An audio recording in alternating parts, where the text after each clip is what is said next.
मला तुम्हाला हात जोडून विनंती करायची, ही लढाई शेतकऱ्यांची. शेतकऱ्याचा आवाज तिथपर्यंत गेला पाहिजे.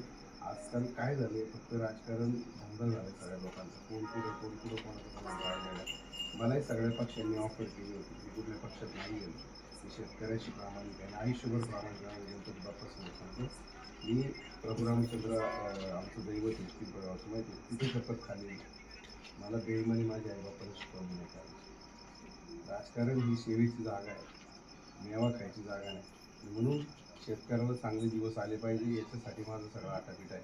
मी काय तुम्हाला मत मागावं म्हणून द्यावं म्हणून नाही सांगायला आलो, पण हे खरं आहे. सगळ्यांच्या किमती वाढतात. काय स्वस्त राहिले बाजारात? फक्त शेतकऱ्याचा माल स्वस्त आहे, फुकट नाही कोणी.